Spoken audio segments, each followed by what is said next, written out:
بسم اللہ الرحمن الرحیم۔ السلام علیکم دوستو، نور اسلام چینل پر خوش آمدید۔ دوستو آج کی اس ویڈیو میں ہم آپ کو نبی کریم صلی اللہ علیہ وسلم کے سفر معراج میں آپ کو جو دل آویز تمثیلیں اور عذاب الہی کی چند ہولناک شکلیں بھی مختلف مقامات پر دکھائی گئیں، ان کے حوالے سے آگاہ کریں گے۔ دوستو آخر میں اللہ تعالیٰ سے دعا ہے کہ اللہ ہم سب کو اپنے فضل و کرم سے آگے بڑھنے سے پہلے گزارش ہے کہ ہمارے چینل کو سبسکرائب کریں، لائک کریں، شیئر کریں اور بیل آئیکن کو کلک کریں تاکہ ہماری آنے والی ویڈیوز آپ تک پر وقت پہنچتی رہیں۔ دوستو اس عظیم مشاہداتی اور مطالعاتی سفر کے دوران آپ صلی اللہ علیہ وسلم کو انعامات الہیہ کی کچھ دل آویز تمثیلیں اور عذاب الہی کی چند ہولناک شکلیں بھی مختلف مقامات پر دکھائی گئیں۔ کچھ زمین پر، کچھ آسمانوں کی سیر کرتے ہوئے، ان میں بعض مشاہدات حقیقی نوعیت کے تھے اور کچھ تمثیلی طرز کے تھے، لیکن ان سب میں یہ بات مشترک ہے کہ آپ صلی اللہ علیہ وسلم جب ہی ثواب و عذاب کے کسی قسم کا مشاہدہ فرماتے تھے تو پوچھتے تھے کہ جبریل یہ کون لوگ ہیں، اور جبریل جواب دیتے تھے کہ یا رسول اللہ صلی اللہ علیہ وسلم یہ وہ لوگ ہیں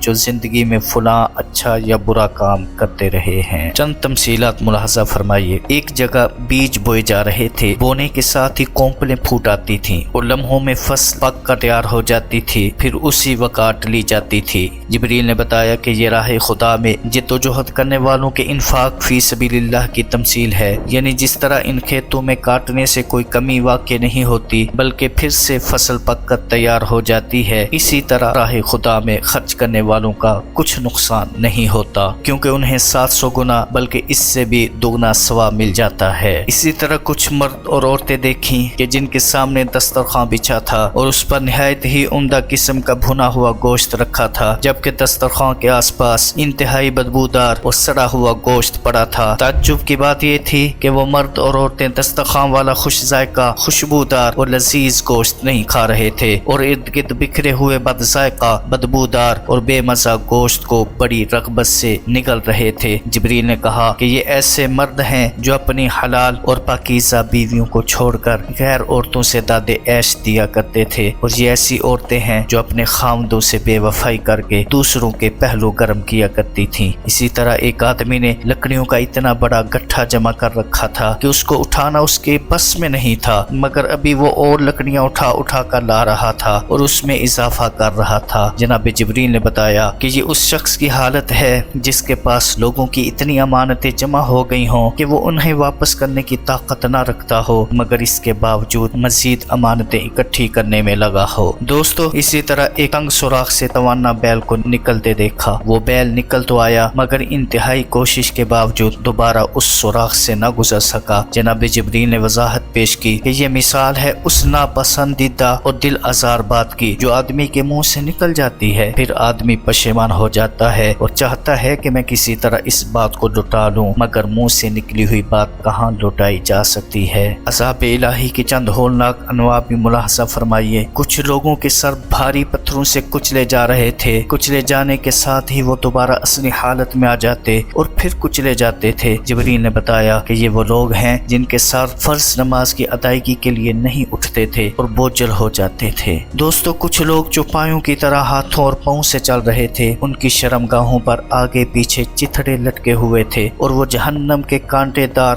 اور بدبودار درخت دری اور زقوم کھا رہے تھے اور انگارے چبا رہے تھے۔ جبریل نے بتایا کہ یہ لوگ زکوٰۃ نہیں ادا کیا کرتے تھے۔ بعض افراد کے ہونٹ اور زبانیں کاٹی جا رہی تھیں جو کٹنے کے بعد پھر اسی طرح بن جاتی تھیں۔ جناب جبریل نے وضاحت کی کہ یہ ایسے خطیب ہیں جو فتنے اٹھایا کرتے تھے۔ دوستو کچھ لوگوں کے پیٹ اس قدر بڑے ہوئے تھے جیسے کمرے ہوتے ہیں اور ان میں بڑے بڑے سانپ پھرتے باہر سے نظر آ رہے تھے۔ وہ اٹھنا چاہتے تھے تو اٹھ نہیں پاتے تھے اور گر پڑتے تھے۔ جبریل نے بتایا کہ یہ سود خور ہیں۔ دوستو اونٹوں کی طرح بڑے بڑے ہونٹوں والے انسان دیکھے جو انگارے نگل رہے تھے۔ جبریل نے کہا کہ یہ وہ ظالم ہیں جو یتیموں کا مال کھا جایا کرتے تھے۔ دوستو ایک جگہ عورتیں دیکھیں جو پاؤں سے بندھی ہوئی الٹی لٹکی تھیں، کچھ پستانوں سے لٹکی تھیں۔ جبریل نے بتایا کہ یہ حرام کاری کرنے والی اور اپنی